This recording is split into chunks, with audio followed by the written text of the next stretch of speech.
প্ৰিয় দৰ্শক, হোলীৰ দিনাই বছৰৰ প্ৰথমটো চন্দ্ৰগ্ৰহণ। ইতিমধ্যে বছৰৰ প্ৰথমটো সূৰ্যগ্ৰহণ শেষ হৈছে। বছৰৰ প্ৰথমটো সূৰ্যগ্ৰহণ ভাৰতত দেখিবলৈ পোৱা নগ'ল যদিও এইবাৰ কিন্তু চন্দ্ৰগ্ৰহণ বছৰৰ প্ৰথমটো ভাৰতত দেখিবলৈ পোৱা যাব। যিহেতু ভাৰতত দেখিবলৈ পোৱা যাব এই চন্দ্ৰগ্ৰহণ, সেইবাবে ইয়াৰ সূতককাল আৰু মান্যতা থাকিব। এই দিনটোত 12টা ৰাশিৰ বাবে চন্দ্ৰগ্ৰহণৰ কি প্ৰভাৱ পৰিব, সকলোবোৰ আজিৰ এই ভিডিঅ'টোৰ মাধ্যমে আপোনালোকক জনাম।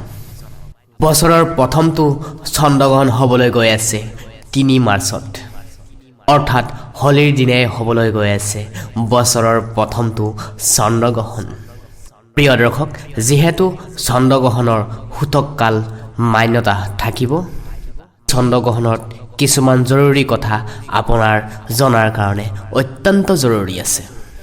এই চন্দ্ৰগ্ৰহণৰ পিছৰে পৰা কোনকেইটা ৰাশিৰ জীৱনলৈ আহিব অপাৰ সুখ, টাৰ্ণিং পইণ্ট, আৰু বিশেষকৈ কোনকেইটা ৰাশি বিশেষকৈ সাৱধান হ'ব লাগিব, পতি পত্নীয়ে কি সাৱধানতা হ'ব লাগিব, সকলোবোৰ সোমাই আছে এই ভিডিঅ'টোত।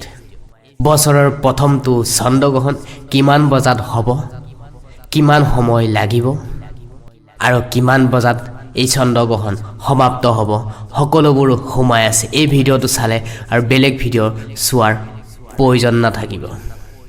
প্ৰিয় দৰ্শক, ৰাশিৰ 12টা ৰাশিৰ সঠিক ইনফৰমেশ্যন আৰু লগতে গ্ৰহণৰ সময়ত কি কৰিব কি নকৰিব সকলোবোৰ আমি দাঙি ধৰিম এই ভিডিঅ'টোত। সেয়েহে প্ৰিয় দৰ্শক, অনুগ্ৰহ কৰি ভিডিঅ'টো আৰম্ভণিৰ পৰা শেষলৈ চাওক। নমস্কাৰ প্ৰিয় দৰ্শক, আশা কৰোঁ আপোনালোক আটাই ভালে আছে, ময়ো ভালে আছোঁ। আমাৰ ইউটিউব চেনেলত আপোনালোকক আদৰিছোঁ। প্ৰথমবাৰৰ বাবে আমাৰ ইউটিউব চেনেলত আহিলে চেনেলটো ছাবস্ক্ৰাইব কৰি থ'বলৈ একেবাৰে নাপাহৰিব। প্ৰিয় দৰ্শক, তেনেহ'লে আহকচোন আমি ভিডিঅ'টো পলম নকৰি আৰম্ভণি কৰোঁ। বছৰৰ প্ৰথমটো চন্দ্ৰগ্ৰহণ হ'বলৈ গৈ আছে 3 মাৰ্চ, অৰ্থাৎ হোলীৰ দিনাই হ'বলৈ গৈ আছে বছৰৰ ডাঙৰ পূৰ্ণগাস চন্দ্ৰগ্ৰহণ। এই চন্দ্ৰগ্ৰহণ লাগিব বিশেষকৈ সিংহ ৰাশিত। এই গ্ৰহণ ভাৰতত দেখিবলৈ পোৱা যাব। প্ৰিয় দৰ্শক, আপোনালোকে সকলোৱে এটা কথা নিশ্চয় জানে, জ্যোতিষত চন্দ্ৰমাক মনৰ কাৰক বুলি কোৱা হয়। চন্দ্ৰমাই পোনে পোনে আমাৰ মনটোক প্ৰবাহিত কৰে। মনত ৰাখিব, এইবাৰ চন্দ্ৰগ্ৰহণ লাগিব 3 মাৰ্চত। আমি জানি লওঁ এই চন্দ্ৰগ্ৰহণ কিমান সময়ত লাগিব আৰু কিমান সময়ত সমাপ্ত হ'ব। পঞ্জিকাত পোৱা তথ্য অনুসৰি বছৰৰ প্ৰথমটো চন্দ্ৰগ্ৰহণ এই 3 মাৰ্চত হ'বলৈ গৈ আছে বিয়লি 3:20 পৰা আৰম্ভ হ'ব। সন্ধিয়া 6:48 এই গ্ৰহণ সমাপ্ত হ'ব, অৰ্থাৎ 3 ঘণ্টা 28 মিনিট এই গ্ৰহণ থাকিব। এই গ্ৰহণ বহুত বেছি ডাঙৰ হ'ব, দীঘলীয়া। এই গ্ৰহণ ভাৰতত কিছু কিছু জাগাত দেখিবলৈ পোৱা যাব, সেয়েহে ইয়াৰো সূতককাল মনা হ'ব। এতিয়া আপুনি জানি লওক এই চন্দ্ৰগ্ৰহণৰ সূতককাল কেতিয়া আৰম্ভণি হ'ব। সূতককাল অতি শীঘ্ৰেই 9 ঘণ্টাৰ আগে আৰম্ভ হয়।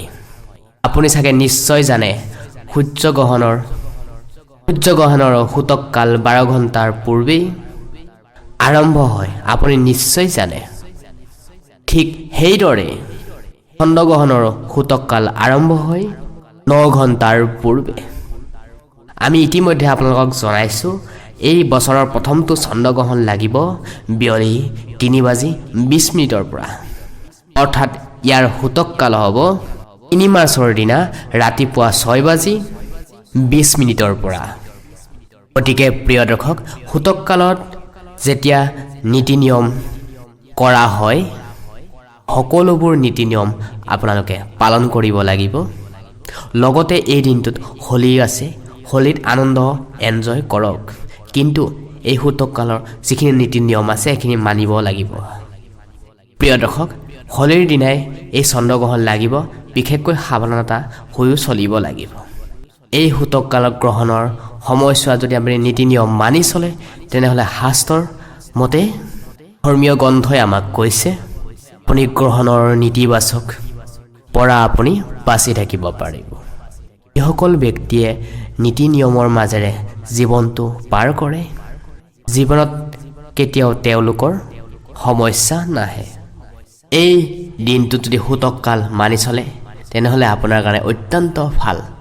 প্ৰিয় দৰ্শক, এই দিনটোত বিশেষকৈ মন্দিৰৰ দৰ্জা বন্ধ ৰাখিব লাগে। যিহেতু হোলীৰ দিনাই ডাঙৰ বছৰৰ চন্দ্ৰগ্ৰহণ হ'বলৈ গৈ আছে, সেয়েহে বিশেষকৈ মন্দিৰত পূজা পাঠ নকৰিব, মন্দিৰৰ দৰ্জা বন্ধ ৰাখিব। দিনটোত নকৰিব যেনেদৰে ভগৱানৰ আৰতি। প্ৰিয় দৰ্শক, দ্বিতীয়তে সূতককালৰ সময়ছোৱাত ভোজন একেবাৰে কৰিব নালাগে। যিহেতু 3 মাৰ্চৰ ৰাতিপুৱা মঙলবাৰ দিনটো ৰাতিপুৱা 6টা বজাৰ পৰা সূতককাল আৰম্ভ হ'ব। তাৰ পাছত সূতককাল লগাৰ পিছৰ পৰা আপোনালোকে ভোজন গ্ৰহণ নকৰিব। প্ৰিয় দৰ্শক, কিয় কৰা নাযায় জানেনে? এই সূতককালৰ সময়ছোৱাত যদি আপোনালোকে ভোজন কৰে এইখিনি আপোনালোকে আহাৰ গ্ৰহণ কৰিব, এয়া ভালদৰে হজম নহয়।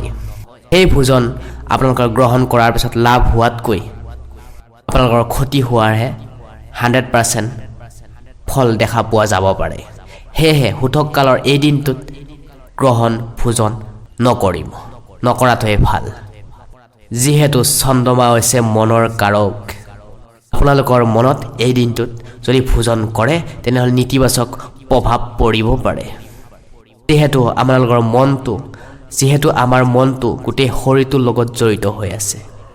যিহেতু মন আমাৰ যদি শান্তি হৈ থাকে, প্ৰসন্ন হৈ থাকে, তেতিয়া আপোনালোকে যি আহাৰ গ্ৰহণ কৰে সেই আহাৰ হজম হয়, লগতে আমাৰ শৰীৰটো স্বাস্থ্য ভালে থাকে। মই ক'বলৈ গৈছোঁ এই সূতককাল লগৰ পৰা আপোনালোকে ভোজন নকৰিব, নকৰাটো আপোনাৰ কাৰণে স্বাস্থ্যৰ কাৰণে আপোনাৰ মংগল হ'ব। প্ৰিয় দৰ্শক, যদিহে আপোনালোকৰ মনটো স্থিৰ হৈ নাথাকে, অশান্তি হৈ থাকে, টেনশ্যন হৈ থাকে, আপোনালোকে যি আহাৰ খায় সেই আহাৰ ভালদৰে হজম নহয়। যিসকল ব্যক্তিয়ে ধৰ্মত চলে, নীতি নিয়ম মানি চলে, কৰ্মৰ লগত যিসকল ব্যক্তি বিশ্বাসী, তেওঁলোকৰ কাৰণে এই সূতককালৰ নিয়ম। যিসকল ব্যক্তিয়ে ধৰ্ম মানি নচলে, ভগৱান বিশ্বাস নকৰে, তেওঁলোকৰ কাৰণে এই নিয়ম নহয়। প্ৰিয় দৰ্শক, এইবাৰ চন্দ্ৰগ্ৰহণ লাগিব সিংহ ৰাশিত, ফাগুনী নক্ষত্ৰ। প্ৰিয় দৰ্শক, এই ৰাশিৰ লোকসকলৰ টেনশ্যন বাঢ়িছে। আমাৰ ৰাশিত যদি চন্দ্ৰগ্ৰহণ লাগে সাংঘাতিক ধৰণৰ সমস্যা আহিব পাৰে। ৰাশিৰ ক্ষেত্ৰত এই গ্ৰহণৰ প্ৰভাৱ কেনেকুৱা হ'ব বিস্তাৰিতভাৱে আমি দাঙি ধৰিম। তাৰ আগতে জনাওঁ যে এতিয়ালৈ আমাৰ ইউটিউব চেনেলটি ছাবস্ক্ৰাইব কৰা নাই যদি ছাবস্ক্ৰাইব কৰি থ'বলৈ একেবাৰে নাপাহৰিব। আৰু কোনখন ডিষ্ট্ৰিক্টৰ পৰা চাই আছে নিজৰ ডিষ্ট্ৰিক্টখন নাম কমেণ্ট বক্সৰ জৰিয়তে জনাবলৈ একেবাৰে নাপাহৰিব। এই দিনটোত যিহেতু সিংহ ৰাশি, টেনশ্যন ভাৱ আহিব পাৰে। বিশেষকৈ এই দিনটোত সাৱধানতা মানি চলাটো অত্যন্ত জৰুৰী আপোনাৰ কাৰণে। আহিবলগীয়া সময়ছোৱাত বহুত বেছি ডাঙৰ ডিচিশ্যন নল'ব। এটা ডিচিশ্যনে মানুহক বহুতো আগুৱাই লৈ যায় আৰু বহুতো পিছুৱাই লৈ আহে। সেইকাৰণে আমি যিকোনো ডিচিশ্যন লোৱাৰ আগতে 10 বাৰ ভাবি চিন্তি লোৱাটো আপোনাৰ মোৰ কাৰণে, প্ৰত্যেকজন ব্যক্তিৰ কাৰণে দৰকাৰ। সেয়েহে এটা ডিচিশ্যনে মানুহৰ লাইফষ্টাইল সলনি কৰি দিয়ে। যিকোনো ধৰণৰ হাই কাজিয়া, আইনৰ আদালতত এইবোৰ সমস্যাত নোসোমোৱাটোৱে আপোনাৰ কাৰণে ভাল। এই চন্দ্ৰগ্ৰহণ ভাৰতত পূব প্ৰান্তত দেখিবলৈ পোৱা যাব। বাকী এলেকাৰ ওপৰত আংশিক ৰূপে এই গ্ৰহণ দেখিবলৈ পোৱা যাব। অষ্ট্ৰেলিয়াত এই গ্ৰহণ দেখিবলৈ পোৱা যাব। প্ৰশান্ত মহাসাগৰত এই গ্ৰহণ দেখিবলৈ পোৱা যাব। উত্তৰ আৰু মধ্য আমেৰিকাত এই গ্ৰহণ দেখিবলৈ পোৱা যাব। লগতে পশ্চিম আমেৰিকাতো এই গ্ৰহণ দেখিবলৈ পোৱা যাব। পৃথিৱীৰ বিভিন্ন এলেকাত এই গ্ৰহণ দৃশ্যমান হ'ব। বিশেষকৈ ভাৰতত অসম, নাগালেণ্ডত এই গ্ৰহণ পূৰ্ণ ৰূপত আপোনালোকে দেখিবলৈ পাব। প্ৰিয় দৰ্শক, অসমত সূতক কালৰ মান্যতা বহুতেই বেছি অসমত পূৰ্ণৰূপে এই গ্ৰহণ দেখিবলৈ পোৱা যাব প্ৰথমে আমি জানি লওঁ আহকচোন ৰাশিৰ বিষয়ে এইবাৰ 5টা ৰাশিৰ বিষয়ে এই গ্ৰহণৰ নীতিবাচক প্ৰভাৱ পৰিব পাৰে এই 5টা ৰাশিৰ বিষয়ে আমি জানি লওঁ আহকচোন পাছত আপোনালোকক জনাম এই দিনটোত চন্দ্ৰগ্ৰহণৰ পিছৰে পৰা বাকী থকা ৰাশিকেইটাই জীৱনত লাভেই লাভ কৰিব পাৰিব তাৰ আগতে জনাওঁ এই 5টা ৰাশিৰ বিষয়ে নীতিবাচক প্ৰভাৱ পৰিব পৰা প্ৰথম ৰাশিটো হৈছে মেঘ ৰাশি মেঘ ৰাশিৰ জাতক জাতিকা পুৰুষ মহিলা মেঘ ৰাশিৰ জাতক জাতিকাসকলৰ কাৰণে এই দিনটোত অনুকূল নহয় বুলি কোৱা হৈছে এই গ্ৰহণৰ আগৰ পিছে পৰে মেঘ ৰাশিৰ জাতক জাতিকাসকলৰ জীৱনত বহুতো দৌৰিবলগীয়া হ'ব পাৰে খৰচ পূৰ্বতকৈ বাঢ়িব পাৰে ধন সঞ্চয় কৰাত যথেষ্ট কঠিন হৈ পৰিব ইয়াৰ পিছৰ ৰাশিটো হৈছে কৰ্কট ৰাশি এই ৰাশিয়ে চন্দ্ৰগ্ৰহণৰ পাছত কিছুমান প্ৰত্যাহ্বান পাব আয় উপাৰ্জন যথেষ্ট দুৰ্বল হ'ব পাৰে খৰচ আপোনালোকৰ বাঢ়িব পাৰে উপাৰ্জনতকৈ আপোনালোকৰ খৰচ মাত্ৰা বেছি হ'ব বেপাৰ বাণিজ্যত লোকচান হ'ব পাৰে নিগেটিভ চিন্তাই কিছুমানৰ ক্ষেত্ৰত মন খুলি খাব পাৰে যিহেতু এই গ্ৰহণ সিংহ ৰাশিত লাগিব স্বভাৱত সিংহ ৰাশিৰ জাতক জাতিকাসকলে কিছু সাৱধানে থকাটো অত্যন্ত জৰুৰী স্বাস্থ্য সম্বন্ধে কিছু সমস্যা জটিলতা আপুনি মুখামুখি হ'ব পাৰে শৰীৰৰ কোনোবা স্থানত দুখ পাব পাৰে সেয়েহে আপুনিও সাৱধান হৈ থকাটো অত্যন্ত জৰুৰী ভয় আৰু আৰ্থিক চাপ আপোনাৰ জীৱনত আহিব পাৰে ইয়াৰ পিছৰ ৰাশিটো হৈছে বৃশ্চিক ৰাশি বৃশ্চিক ৰাশিৰ জাতক জাতিকাসকলেও নিজৰ স্বাস্থ্যৰ প্ৰতি যত্ন ৰাখিব লাগিব ধ্যান ৰাখিব লাগিব মানসিক প্ৰেছাৰ বাঢ়ি যাব পাৰে নিগেটিভ চিন্তা আহিব পাৰে কেৰিয়াৰত বহুত বেছি সংগ্ৰামৰ যোগ আছে এইখিনি সময়ছোৱাত আপুনি কাৰোবাৰ পৰা ধাৰ ঋণ লোৱাৰ পৰা দূৰত থাকিব ইয়াৰ পিছৰ ৰাশিটো হৈছে মীন ৰাশি জাতক জাতিকা পুৰুষ মহিলা মীন ৰাশিৰ কাৰণেও এই গ্ৰহণৰ প্ৰভাৱ যথেষ্ট কিছু সংগ্ৰাম আহিব পাৰিবাৰিক প্ৰেছাৰ আপোনালোকৰ বাঢ়ি যাব পাৰে সন্তানৰ কাৰণে নিগেটিভ চিন্তা পজিটিভ চিন্তাই মন খুলি খাব পাৰে প্ৰিয় দৰ্শক এতিয়া আমি আপোনাক জনাম এই গ্ৰহণৰ ভাল প্ৰভাৱ কোনকেইটা ৰাশিৰ ওপৰত পৰিব ফাগুন মাহৰ পূৰ্ণিমা দিনাই এই চন্দ্ৰগ্ৰহণ হ'ব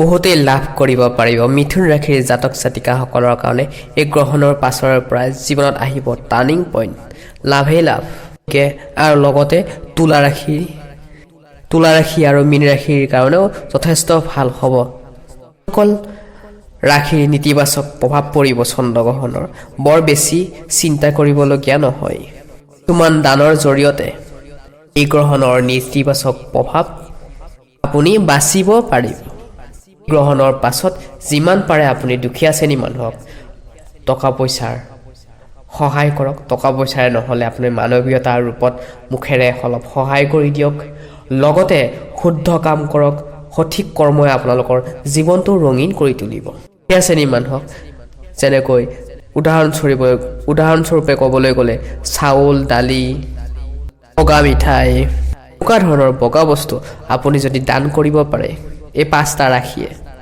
তেন্তে সুখ শান্তি জীৱনলৈ আপোনালোকৰ লাইফত আহিব গতিকে এই গ্ৰহণ হলি দিনাই লাগিব লগতে সূতক কাল 9 ঘণ্টাৰ পূৰ্বেই আৰম্ভ হ'ব অৰ্থাৎ 3 মাৰ্চ ৰাতিপুৱা 6:20 ইয়াৰ সূতক কাল আৰম্ভ হ'ব পূজা প্ৰাৰ্থনা সকলোবোৰ কাম 6:20 পূৰ্বে সম্পূৰ্ণ কৰি ল'ব প্ৰিয় দৰ্শক আমি যিমানখিনি কথা আপোনালোকক উল্লেখ কৰিলোঁ সেইখিনি আপুনি মানি চলিব নহ'লে আপুনি আপোনাৰ ফেমিলি গ্ৰহণৰ নীতিবাচক প্ৰভাৱৰ পৰা বাচিব পাৰিব ওম নমঃ শিৱায় ভক্তি মনেৰে কমেণ্ট বক্সত লিখি দিবলৈ নাপাহৰিব প্ৰিয় দৰ্শক তেনেহ'লে আজি এই গুৰুত্বপূৰ্ণ ভিডিঅ'টোৰ পৰা আমি বিদায় মাগিছোঁ